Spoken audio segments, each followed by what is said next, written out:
और राजस्थान के राज्य वृक्ष खेजड़ी को बचाने के लिए विश्नोई समाज लगातार आंदोलन कर रहा है। सोलर पार्क की आड़ में लगातार खेजड़ी को काटा जा रहा है। खेजड़ी बचाओ पर्यावरण बचाओ संघर्ष समिति की ओर से छत्तीसगढ़ में 29 दिन से और यहां बीकानेर में 12 दिन से धरना चल रहा है। आज अमृता देवी शहीद दिवस के अवसर पर 363 शहीदों को श्रद्धांजलि अर्पित की गई। श्रद्धांजलि देने के लिए बड़ी संख्या में पुरुष महिलाएं इकट्ठा हुए और खेजड़ी बचाने का संकल्प लिया गया। जीव रक्षा संस्थान बीकानेर के अध्यक्ष मोखराम थारनिया ने बताया कि राज्य सरकार को चेताया है कि खेजड़ियों को काटने पर रोक लगाएं, वरना उन्हें रोकने के लिए हम सिर कटवा देंगे।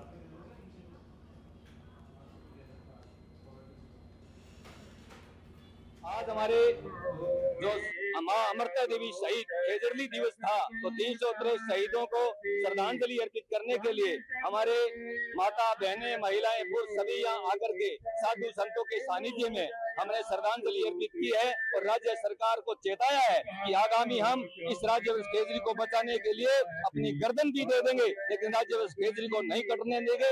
इसलिए सरकार हमारी ये बातें जल्द ही सुन करके और खेजड़ी अन्य पेड़ों की कटाई पर पूर्णतः रोक लगाए। ये और दौसा के निहालपुरा में रामदेव मंदिर में लक्खी मेले का आयोजन किया गया। इस मेले में हजारों की संख्या में बाबा रामदेव के अनुयायी शामिल हुए। वहीं गांव-गांव में मेले में पदयात्राएं भी पहुंची। इस कार्यक्रम में केंद्रीय मंत्री अर्जुन राम मेघवाल सहित कई बीजेपी और कांग्रेस नेताओं ने भी शिरकत की और बाबा रामदेव मंदिर में जाकर धूप लगाई। केंद्रीय मंत्री अर्जुन राम मेघवाल ने बाबा रामदेव के भजन भी गाए। इस दौरान कार्यक्रम में पूर्व मंत्री ममता भूपेश, महुआ विधायक राजेंद्र मीणा, बांदीकुई विधायक भागचंद्र टाकड़ा समेत कई जनप्रतिनिधि मौजूद रहे। बाबा रामदेव जी को पूरा राजस्थान, पूरा गुजरात, पंजाब, हरियाणा, अब तो मध्य प्रदेश और उत्तर प्रदेश के भी बहुत सी सीमाओं पर इनको माना जाता है। ये लोक देवता के रूप में प्रसिद्ध हैं, ये बात सही है, लेकिन बाबा रामदेव जी के भक्त अब पूरे देश में भी हैं। कई जगह मंदिर बने हैं, मैंने देखा उड़ीसा में भी पुरी के पास बहुत अच्छा मंदिर बना है और बंगाल में भी बहुत सुंदर मंदिर बना है। ये और उदयपुर के बड़ी तालाब में एक 19 वर्षीय लड़की का शव मिला है। सिविल डिफेंस की टीम ने शव को बाहर निकालकर नाई थाना पुलिस को सौंपा।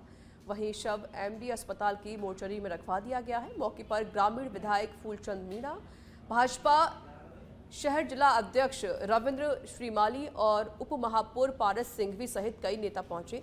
परिजनों और ग्रामीणों ने पुलिस प्रशासन के खिलाफ नाराजगी जताते हुए हंगामा खड़ा कर दिया।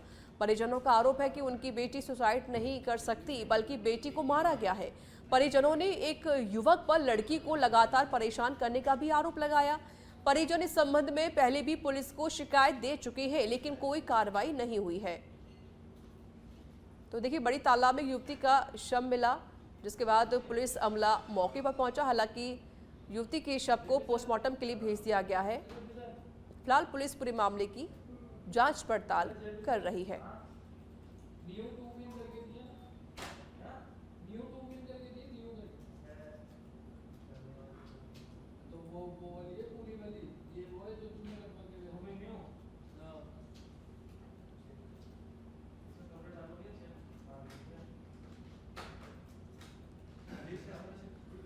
चित्तौड़गढ़ में तेजा दशमी के अवसर पर आयोजित जाट समाज के कार्यक्रम में शामिल होने के लिए आए केंद्रीय कृषि राज्य मंत्री भागीरथ चौधरी और यूटीएच मंत्री झावर सिंह खर्रा चित्तौड़गढ़ पहुंचे। इस दौरान मीडिया से बातचीत करते हुए केंद्रीय राज्य मंत्री चौधरी ने कहा कि प्रधानमंत्री मोदी के नेतृत्व में केंद्र सरकार लगातार किसानों के हित में काम कर रही है। इसके लिए किसान सम्मान निधि और विभिन्न माध्यमों से किसानों को राहत दिलाने की दिशा में काम हो रहा है।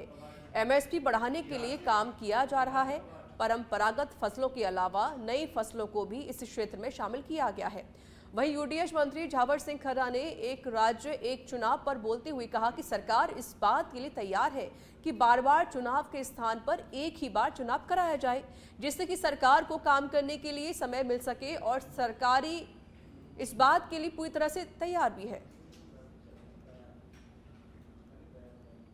10 साल में एमएसपी बढ़ाने की बात, किसान सम्मान निधि देने की बात, और सबसे ज्यादा अब की बार 2024 के अंदर 29 तरह कार्यकाल में प्रधानमंत्री जी ने इस देश के अन्नदाताओं के लिए, किसानों के लिए समर्पित किया है। उन्होंने दायित्व संभालते सबसे पहले किसान सम्मान निधि के ऊपर उन्होंने हस्ताक्षर किए।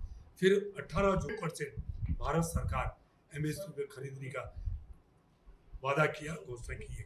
एक बहुत बड़ा इस देश के अन्नदाता के लिए और किसानों के लिए मैं कह सकता हूँ कि प्रधानमंत्री मोदी जी ने जो अब की बार जो तीसरा कार्यकाल है इस देश के अन्नदाता और किसानों के लिए समर्पित है। हमने बात ये की है कि लगातार फेजेज में चुनाव होंगे। कभी 5 जिलों में आचार संहिता लगेगी, कभी 7 जिलों में आचार संहिता लगेगी, कभी 4 जिलों में आचार संहिता लगेगी, कभी 10 जिलों में आचार संहिता। और यही हाल पंचायत राज का। हमारा मानस ये है 2011 में हुए गोपाल कांड को लेकर विपक्ष ने सरकार को घेरा है, तो वहीं अब इस पर जवाब भी दिया गया है। इसके षड्यंत्र के कारण गोपालगढ़ में एक दंगा हुआ और दंगे में लोगों की जब जाने जा रही थी, प्रशासन को घेर लिया गया था। प्रशासन के कहने पर आदरणीय मुख्यमंत्री भजन लाल शर्मा जी उस समय भारतीय जनता पार्टी के नेता के रूप में काम करते थे। वो और उनके साथ हम सब लोग गोपालगढ़ पहुंचे, समझाइश का काम किया, लोगों की जान बचाने का काम किया और माननीय भजन लाल शर्मा जी हिम्मत दिखा करके पूरे समय वहां कटे और शांति व्यवस्था कायम करने के लिए आगे बढ़े। अब राहुल गांधी जी अमेरिका में भारत के संबंध में उन जरूर बयान देते हैं। उन बयानों पर आदरणीय मुख्यमंत्री जी ने जब सवाल उठाए तो कांग्रेस तिल मिला रही, तुष्टीकरण को छोड़ नहीं रही। कांग्रेस पूरी की पूरी षड्यंत्रकारी है और हिंदुओं के खिलाफ षड्यंत्र करती रहती है। 2011 की घटना जो गोपालगढ़ की हुई, उसका पूरा प्रदेश और देश भूला नहीं।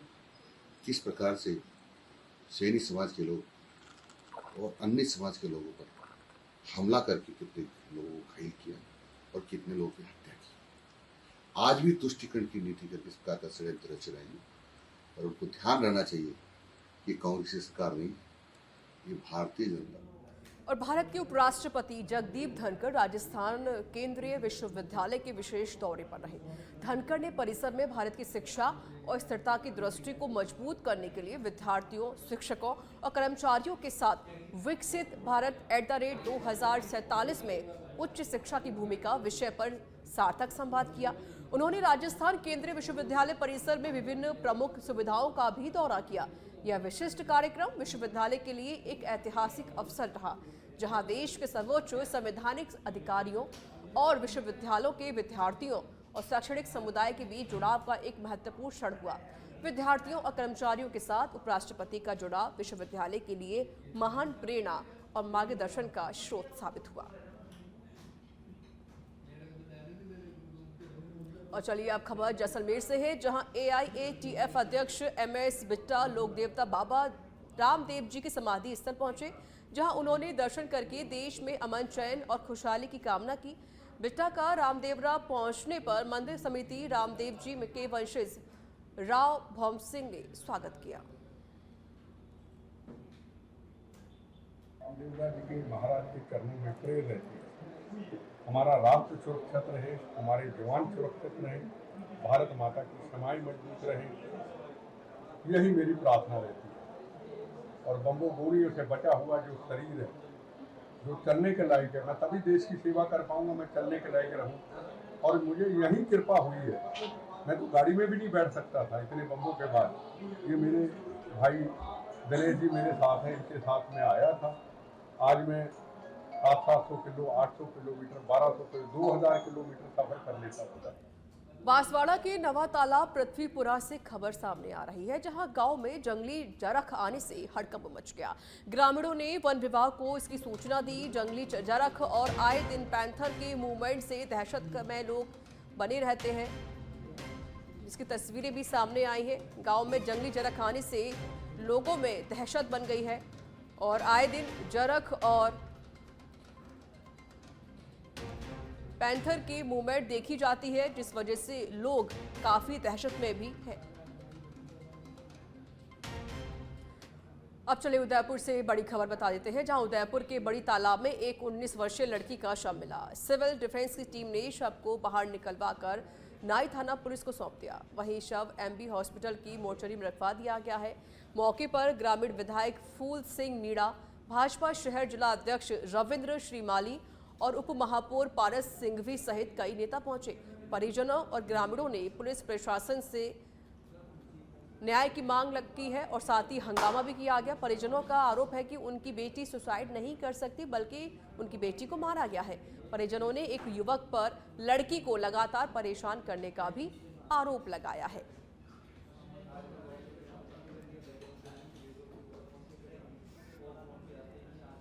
अजमेर से बड़ी खबर है। पीसागन के पगारा में दो पक्षों में विवाद हो गया। पीड़ित ने चाकू से घायल करने का आरोप भी लगाया। सरकारी जमीन पर कब्जे को लेकर विवाद हो गया। पुलिस ने मामला दर्ज करके जांच पड़ताल शुरू कर दी है।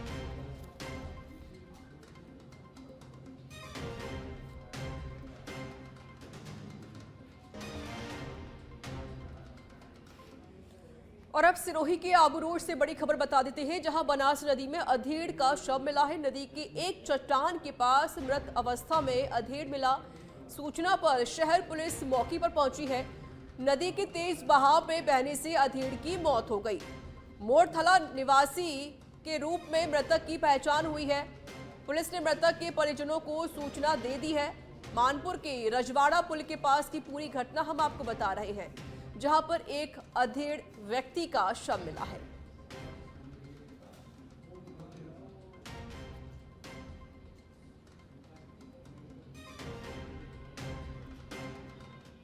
कहते हैं भगवान जब जिसको मिलना चाहे मिला ही देता है। ऐसा एक मामला करौली में भी सामने आया है, जहां एक मां को उसका बेटा और बहन को उसका भाई सकुशल मिला तो उनकी खुशी का ठिकाना नहीं रहा। दरअसल यह घटना उत्तर प्रदेश के फिरोजाबाद निवासी आकाश शर्मा की है, जो पिछले 9 महीने से करौली में अपना घर काव्य सेवा संस्थान में रह रहे थे। आकाश संस्था को 9 महीने पहले शहर के हिंडोन गेट क्षेत्र से मानसिक रूप के बीमार पे मिले, जिसकी सूचना भाजपा के नेता वीरेंद्र मित्तल द्वारा संस्थान को दी गई थी। बीते कुछ दिनों में आकाश शर्मा की मानसिक स्थिति ठीक हुई और उसने काउंसिल में अपने घर का नाम बता दिया और साथ ही एड्रेस बताया। आकाश द्वारा नाम पता बताने के बाद संस्था द्वारा उसके परिजनों को सूचना दी गई। सूचना पर आकाश की मां मीनू शर्मा और बहन कोमल करौली स्थित काव्य सेवा संस्थान पहुंची और आकाश को गले लगा लिया। इस दौरान वहां मौजूद लोगों की भीड़ मां और बहन को आकाश से मिलता देखकर उनकी भी आंखें भर आई।